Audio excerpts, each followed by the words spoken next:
We built a controlled disaster and called it the Saturn V.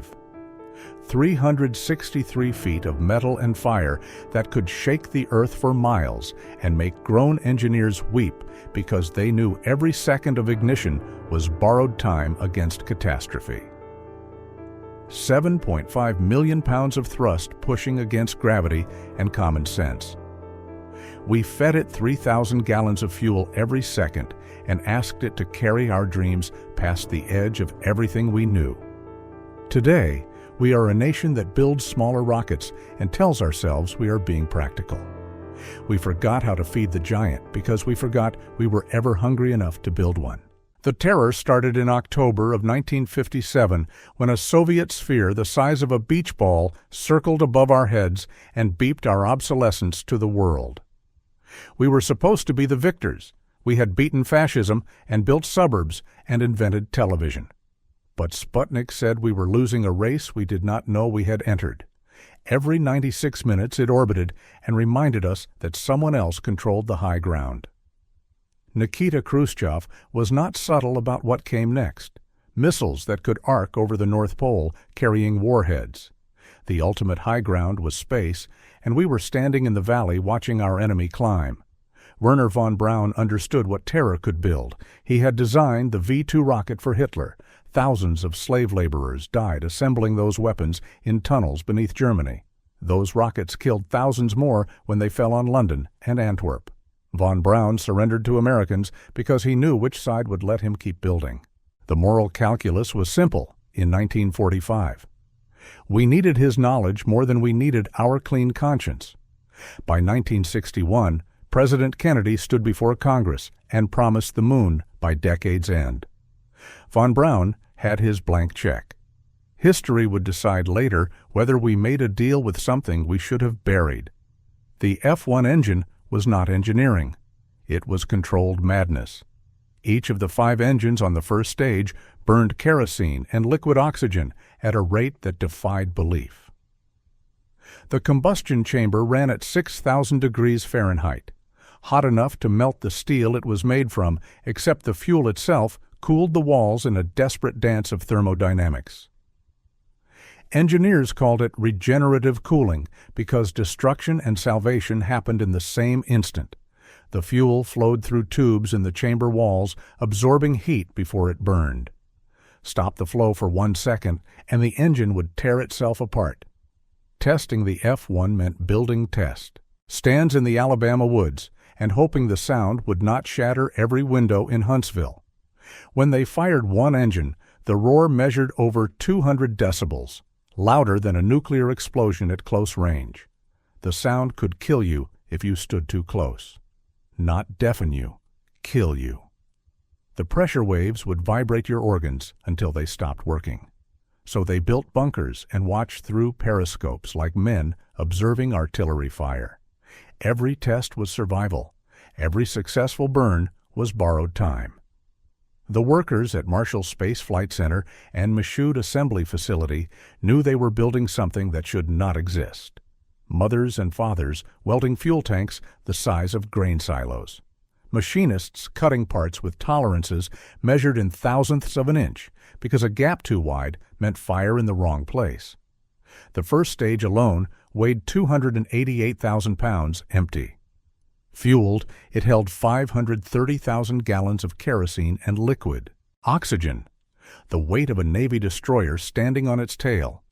Men worked double shifts, knowing their children might grow up fatherless if something went wrong during a test. But they also knew this was the work that mattered. This was building cathedrals for a secular age. The families paid prices that never made it into the budget reports. Wives managing households alone, while husbands slept in motels near the Cape during the launch windows. Children who learned their father's job was more important than school plays or baseball games. Divorces that happened quietly. Alcoholism that was never discussed. The human cost of glory is always paid by people whose names do not go in history books. They welded and calculated and tested because someone had to, and because refusing meant admitting the Soviets might win. Fear is a powerful fuel. sometimes more powerful than the kerosene burning in the engines. The stack standing on the launch pad was an affront to physics. 11-stage separation. Events had to work perfectly in sequence. The first stage had to burn for 2 minutes, 40 seconds, and lift 6.5 million pounds off the ground. At 38 miles, up traveling 4,000 miles per hour, it would separate and fall into the Atlantic, while the second stage ignited 5J2 engines running on liquid hydrogen. Hydrogen at minus 423 degrees Fahrenheit pumped through engines while the skin of the rocket baked in atmospheric friction. Every seal had to hold. Every valve had to open on time. One failure anywhere in the chain meant astronauts riding a fireball into the ocean. The morning of July 16, 1969, the Saturn V, designated AS-506, stood fueled on pad 39A, while 1 million people gathered on beaches and causeways to watch.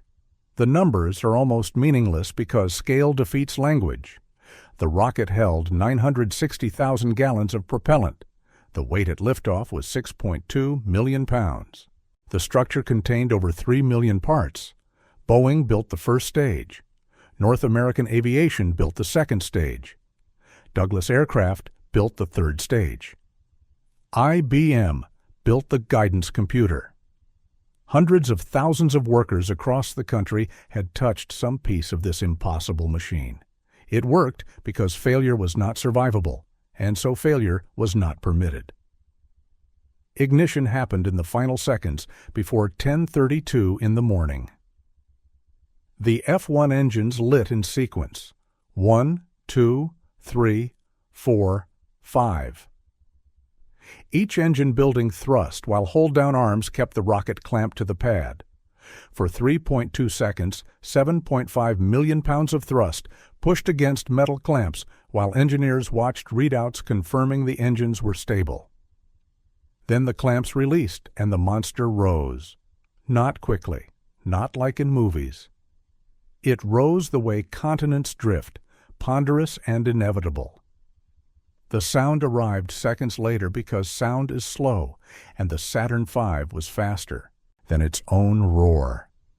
People 15 miles away felt the vibrations in their chests. Windows rattled in Cocoa Beach. The flame was transparent near the engines and turned orange and yellow as it mixed with air. 200 feet long, brighter than the sun. The ice that had formed on the supercooled fuel tanks during the night fell away in sheets. Steam billowed from the flame trench where millions of gallons of water tried to absorb the heat and sound. The rocket cleared the tower and rolled on its axis to align with the flight path. Inside the command module, 3 men felt 4 Gs pressing them into their couches. Outside, the world watched white exhaust paint a line across the sky toward orbit and destiny. 11 minutes after liftoff, the third stage shut down, and Apollo 11 was in orbit. But orbit was not the destination. 3 hours later, the third stage reignited for the translunar injection burn. 5 minutes of thrust to add 7,000 miles per hour and break free from Earth. The physics are brutal. Escape velocity is 25,000 miles per hour. Anything slower and gravity wins. The Saturn V delivered. It always delivered. 13 times it launched, and 13 times it worked. No failures, no lost crews during ascent. The reliability came from redundancy and obsession, and men who checked and rechecked until their eyes burned. The moon landing was a triumph, but the decay had already started. Apollo 11 launched in '69. By 1970, the political will was evaporating. Vietnam was consuming money and lives. Cities were burning. Young people were protesting everything, including the space program. Why spend billions on moon rocks when people were hungry in Appalachia?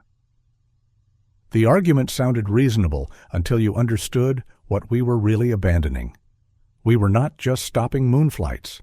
We were dismantling the capability to think in grand terms.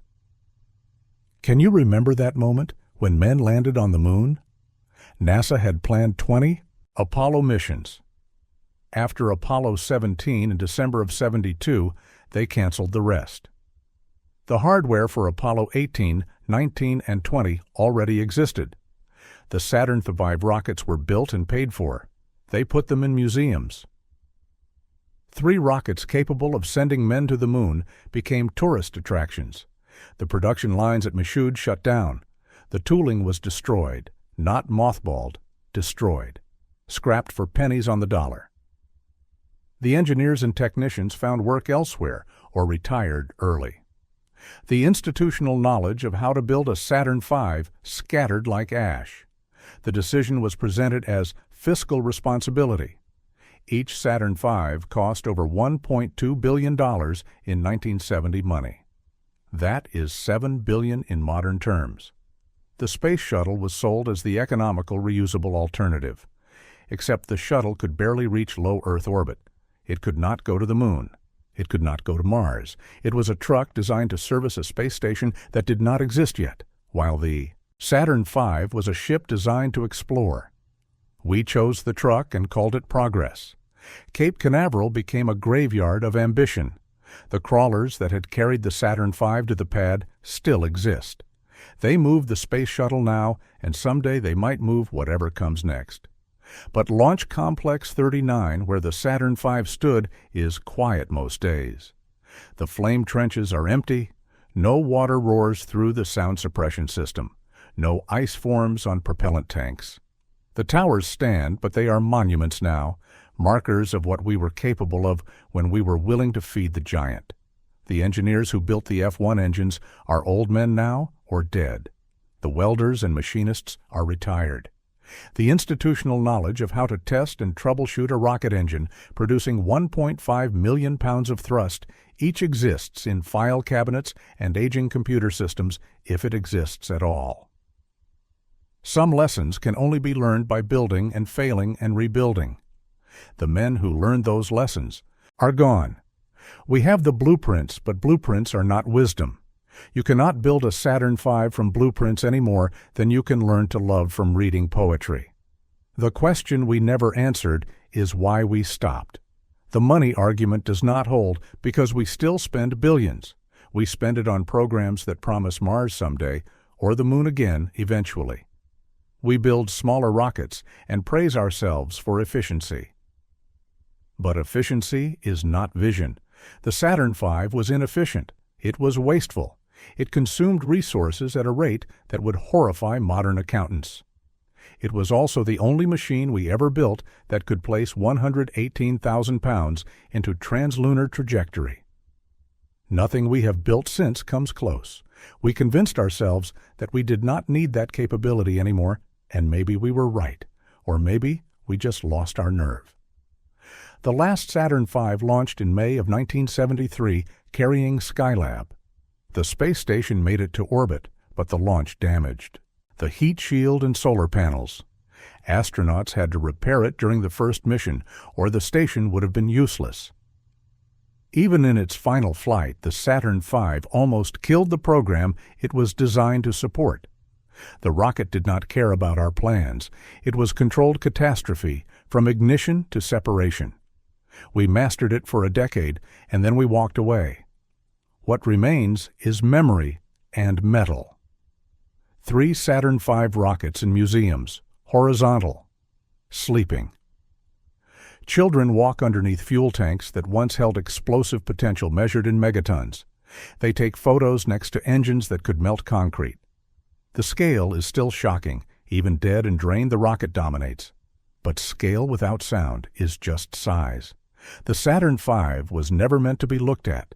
It was meant to be felt, the earth shaking, the air burning, the impossible vertical climb that said we were not bound by anything, including our own limitations. The last generation that watched a Saturn V launch from the beaches of Florida is aging. They remember where they were when Neil Armstrong stepped onto the moon. They remember the sound that rattled windows. They remember believing that anything was possible because we had just done the impossible. Their children and grandchildren watch rocket launches on phones, small private company boosters that land themselves and get reused. Impressive engineering, but not transcendent. Not the kind of thing that makes you believe humanity might outlive its worst impulses. We are a nation that once built machines to touch other worlds, and now we build machines to deliver packages faster. The priorities shifted. The vision narrowed. Maybe that is maturity? Maybe building Saturn V rockets was adolescent showing off, and we have grown into sensible adulthood. Or maybe we just forgot what it felt like to feed the giant and watch it rise and believe that tomorrow could be bigger than today. The rocket that could shake the earth is gone, and we are smaller for its absence. The flame trenches at Cape Canaveral stand empty. The test stands in Alabama are quiet. Somewhere in a warehouse there are blueprints for an F1 engine, but no one alive remembers all the tricks and fixes that made them reliable. We built a controlled disaster and rode it to the moon, and then we dismantled it because the cost scared us more than the accomplishment inspired us. 7.5 million pounds of thrust is not something you forget. But we are trying. There was a moment when the sky was lit with fire. Were you there when the Saturn V climbed and the world held its breath, and we were all briefly citizens of a species that could do impossible things? Share your memories. Tell the story. Because the machines are gone, but the moments they created still burn, if we remember to look up instead of down.